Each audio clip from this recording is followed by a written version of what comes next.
Welcome to Take 5, your 5-minute inspirational message from Solid Rock Drogheda. On this day, 1st of December, 68 years ago, a lady called Rosa Parks was arrested in Montgomery, Alabama. She refused to give up her seat on a bus. Under the segregation laws that applied at that time, the seats at the back of the bus, black people were allowed to sit in them, and the seats at the front of the bus were reserved for white people.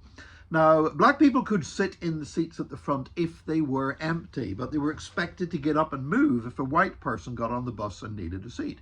So Rosa Parks is sat on one of these seats in the front of the bus, and the bus is now full, and a white passenger got on, and so the driver turned around and told her to move and stand in the back of the bus. And she refused. The other passenger was white, Rosa Parks was black. Now, today, that's viewed as a pivotal event in the removal of racial segregation in public life in the United States. There were other battles were fought and other struggles in that, but the arrest of Rosa Parks and the boycott of the bus system by African Americans that produced eventually brought about change. And it is viewed as one of the main events in changing history and changing American life. Rosa Parks was a committed Christian. Her protest that day was not just a woman getting fed up. It was not just somebody campaigning for equality. It was more than that. It was rooted in her Christian beliefs. Rosa Parks said that when she grew up, her grandparents, every day before supper and before they went to church on Sundays, her grandmother would read the Bible to her, and her grandfather would pray. She worked as a child picking cotton in the fields, and she would say, we even had devotions before going to pick cotton in the field. She says, prayer and the Bible became a part of my everyday thoughts and beliefs. And Rosa grew up to be a lifelong active member of the African Methodist Episcopal Church. It was actually the first black denomination founded in the United States by a man called Richard Allen, who was himself a former slave. Rosa Parks was a lifelong member of that church and became a deaconess in that church. And she said this, she says, in my church I learned that people should stand up for their rights just as the children of Israel stood up to the Pharaoh in Egypt.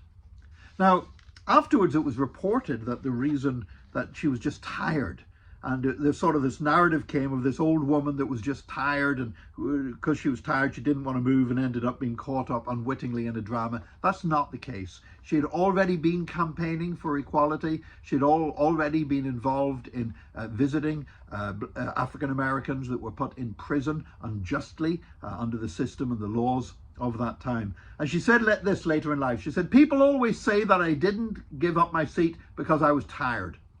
But that isn't true. I was not tired physically, or no more tired than I usually was at the end of a working day.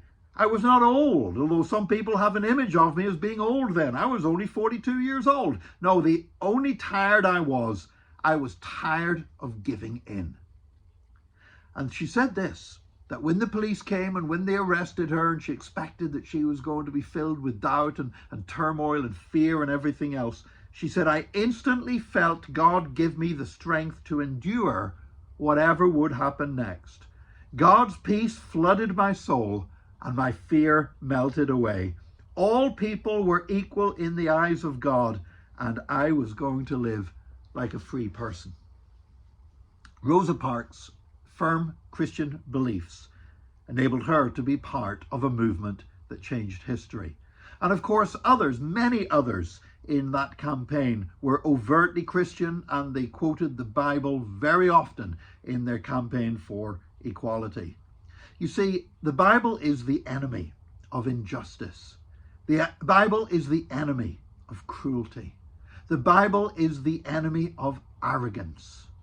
The Bible is the enemy of oppression.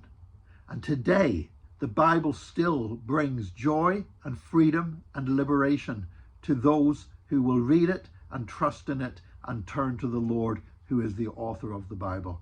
I pray that today you will not just read the Bible as a daily duty or something you got to do to make God happy, but I pray that as you read the Bible, God will bring you into a place of greater freedom, greater liberation, and greater justice in Jesus' name, because God is a God of justice and he is moving in our lives. Join us again tomorrow for another Take 5, your 5-minute inspirational message from Solid Rock Drogheda.